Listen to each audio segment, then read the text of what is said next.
Hello दोस्तों, कल जो ट्रेन 12551 एसएमबीटी कामाख्या दुर्घटनाग्रस्त हुई है, जिसके 11 कोच डिरेल हो गए थे। कल जो मैंने वीडियो बनाया था उस समय जो इन्फॉर्मेशन मेरे पास थी उससे रिलेटेड जानकारी आपको दी थी। अभी जो अपडेटेड जानकारी है वो मैं आपको देने की कोशिश करूंगा। कल जो ये ट्रेन दुर्घटनाग्रस्त हुई थी, इसके 11 कोच डिरेल हो गए थे, जो B4 से B13 तक के कोच थे। और मैंने बताया था कि इसमें कोई कैजुअलिटी नहीं हुई है, लेकिन जब इवनिंग में ये न्यूज़ आई तो 1 लोगों की दुखद मृत्यु हो गई थी और 8 लोग इसमें घायल हो गए थे। जो जिनकी मृत्यु हुई है, रेलवे ने उनको 5,000 रुपये का मुआवजा दिया है, और जो क्रिटिकल इंजर्ड थे उनको 2.5 लाख रुपये का मुआवजा जो रेलवे का है वो दिया है। कुछ लोग माइनर इंजर्ड भी थे, उनको 50,000 रुपये का मुआवजा दिया गया है। कुछ ट्रेन को 10 से 12 ट्रेन को रूट डाइवर्ट करके चलाया गया, कुछ ट्रेन को शॉर्ट टर्मिनेट किया गया, और ज़्यादा कुछ ट्रैफिक पे इफेक्ट नहीं पड़ा, क्योंकि एक लाइन चालू था और दूसरा लाइन घूम के था उनके पास, जिसका मदद उन्होंने लिया और चलाया। सबसे पहले इसमें रेस्क्यू का काम हुआ, जिसमें एनडीआरएफ और लोकल प्रशासन ने रेलवे की मदद की, और काफ़ी जल्द रेस्क्यू काम कंप्लीट हो गया। और इसमें जो नज़दीक वाले यात्री थे, जिनको करीब 50 किलोमीटर 100 किलोमीटर जाना था, उनके लिए बस का इंतज़ाम किया गया रेलवे के द्वारा, और वो लोग बस से पहुंच गए। शाम में ही उनके लिए ये सारी व्यवस्था की। तो कल दिन में ही उनके लिए व्यवस्था की गई, जो नज़दीक के पैसेंजर हैं उनको बस से ही उनके गंतव्य तक पहुंचा दिया जाए, वो काम हो गया। और जो लोग लंबी दूरी वाले थे, कामाख्या तक जाने वाले थे, और बीच में जिनका मालदा टाउन दूर था डिस्टेंस, उनके लिए सेम कंपोजिशन का एक ट्रेन, स्पेशल ट्रेन अरेंज किया गया, और उन लोगों को स्नैक्स वगैरह, नाश्ता वगैरह देने के बाद बिठा के 2:30 बजे वो ट्रेन वहाँ से रवाना हो गई थी। तो पैसेंजर को रेस्क्यू करने के बाद, उनको गंतव्य तक भेजने के बाद जोर शोर से रीस्टोरेशन का काम शुरू हुआ, और रेलवे की टीम पूरी लगी रही, और आज सुबह 7:45 में इस ट्रैक को क्लियर कर लिया गया, और इसमें पहली ट्रेन गुड्स ट्रेन पास की गई। और अभी इसमें एक टेम्प्रेरी स्पीड रिस्ट्रिक्शन है, जो ट्रेन अभी उसमें थोड़ा काम बचे हुए हैं, उसमें एक लिमिट दिया गया है, इस स्पीड में ही ट्रेन जाएगी। तो रीस्टोरेशन का काम हो गया, ट्रैफिक अभी सुचारू रूप से चलने लगा है, अब कोई ट्रेन वगैरह डाइवर्ट होने की संभावना कम है। कल जब मैं वीडियो बना रहा था तो मेरे पास जो ऑफिशियल जानकारी थी वो मैंने आपको देने की कोशिश की।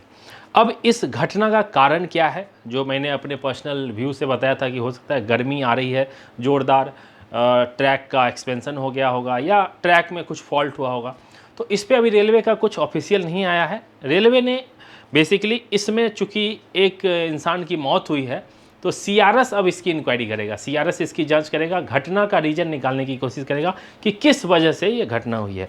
अब सीआरएस करेगा तो कम से कम मान के चलिए 2 हफ्ते से 3 हफ्ते का टाइम लगेगा, क्योंकि वो डिटेल में ये इंक्वायरी करती है। अब सीआरएस क्या है? Commission of railway safety. ये किसके अंदर आता है? रेलवे के अंदर नहीं आता है। ये एक इंडिपेंडेंट बॉडी है, जो रेलवे का कुछ रहता है, सेफ्टी रिलेटेड रहता है, तो उसमें जाके ये सीआरएस अपना इंस्पेक्शन करती है, और क्लीन चिट देने के बाद, अपना ग्रीन सिग्नल देने के बाद ही उस पर ट्रेन चलाया जा सकता है। जैसे आप पम्बम ब्रिज अभी 6 अप्रैल को नरेंद्र मोदी जी उसका इनॉग्रेशन करेंगे, उसमें भी सीआरएस ने कुछ रेड फ्लैग किया था, जिसकी वजह से वो डिले हो गया, फिर उसमें वो मॉडिफिकेशन करके अभी ट्रेन उसमें चलना शुरू होगा 6 अप्रैल के बाद। उसी तरह सीआरएस किसी भी एक्सीडेंट होती है जिसमें मृत्यु हो जाती है, तो उसमें सीआरएस जांच करती है, और जांच करके रीजन निकालती है, रेलवे को सजेशन देती है, और इसका रूट कॉज क्या था, कारण क्या था, कौन इसमें किसकी वजह से ऐसा हुआ, और रेलवे को क्या करना चाहिए, इस पर सजेशन देती है। ये मिनिस्ट्री ऑफ सिविल एविएशन के अंदर आती है, और रेलवे को काफ़ी मदद करती है इस तरह की घटनाओं में क्या किया जा सकता है, और रेलवे उस पर कैसे काम कर सकती है, इसका वो सजेशन करती है। तो ये था इससे रिलेटेड अभी तक का अपडेट हमारे पास। इसमें जो लोग की मृत्यु हुई है उसमें कहा गया, जब ट्रेन डिरेल हुई थी वो अचानक से कूद गए और उनको झटका लगा, तो सर में चोट लगने की वजह से उनकी दुखद मृत्यु हो गई। और जो लोग इंजर्ड थे उसमें कुछ महिलाएं थी, जो उसी वजह से जब अफरा तफरी मचती है, ट्रेन डिरेल हो गई है, और इसकी स्पीड अराउंड बताया जा रहा है 60 से 70 के एमपीएच में थी, इसीलिए 11 कोच डिरेल हुए और थोड़ी देर खींचते हुए चले, क्योंकि गाड़ी जब रुकती है, ब्रेक डिरेल हुई है तो अचानक से तो रुकेगी नहीं, उसको खींच के थोड़ा दूर ले जाएगी, उसके बाद रुकती है। इसकी वजह से आप देख सकते हो ट्रैक में काफ़ी जो स्लीपर रहता है वो डैमेज हो गया, ट्रैक डैमेज हो गया, उसके व्हील डैमेज हो गए। इन सारी चीज़ों को अभी हटा के क्लियर करके ट्रैक को रिस्टोर कर लिया गया है। ट्रैफिक सुचारू रूप से चलने लगा है। आप उस रूट में अगर ट्रैवल करने का प्लान है तो आप अपने 139 पे कॉल कर सकते हैं, या हेल्पलाइन नंबर जो दिया गया था उस पर भी कॉल कर सकते हैं। ट्रैफिक सुचारू रूप से चलने लगा है। तो ये अपडेटेड जानकारी हमारे पास आई थी, मैंने सोचा इसके बारे में अपडेट कर दूं। चूँकि मैं वीडियो बनाता हूं तो बताता हूं, इनिशियल रिपोर्ट था, अब जो इन्फॉर्मेशन आई है वो मैं आपको बता रहा हूं।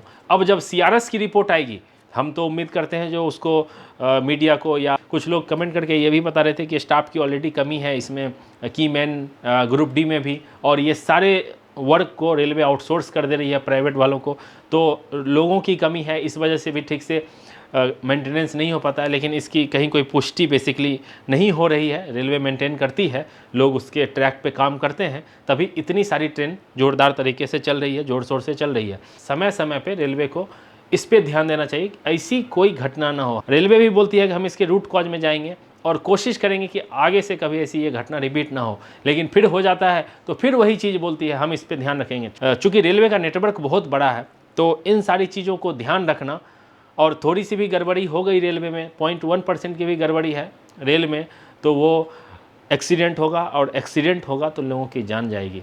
रेलवे इस विषय पे ज़रूर काम करे, और लोगों का जो ट्रस्ट है रेलवे पे, जो हाँ रेल अभी भी सुरक्षित है, कोई ऑप्शन नहीं है, उसी में जाना है, उस ट्रस्ट को बनाए रखे। नहीं तो होता है जो हाँ भाई हम ट्रेन में जा रहे हैं, पता नहीं हमारी ट्रेन डिरेल हो जाएगी, क्या हो जाएगी। लेकिन आपको ये भी पता होना चाहिए कि अभी LHV कोच जब ट्रेन आ गई है तो काफ़ी कम डैमेज होता है। LHV कोच होने की वजह से काफ़ी कम इम्पैक्ट पड़ता है किसी भी एक्सीडेंट में। ये अपडेटेड था। अगर CRS रिपोर्ट आती है तो मैं इसके ऊपर आपको बताऊंगा कि क्या रीज़न था, एक्चुअल रीज़न था। अभी कुछ भी बोलना वाजिब नहीं होगा। CRS रिपोर्ट आने के बाद मेरे पास आई तो मैं आपको बताने की कोशिश करूंगा कि रीज़न क्या था ये घटना का। क्या सोचते हो आप इस वीडियो के बारे में, इस घटना के बारे में? कमेंट करके ज़रूर बताइए। मिलते हैं जल्दी अगली वीडियो में, तब तक अपना ख्याल रखिए, अपने परिवार का ख्याल रखिए। Bye bye, take care.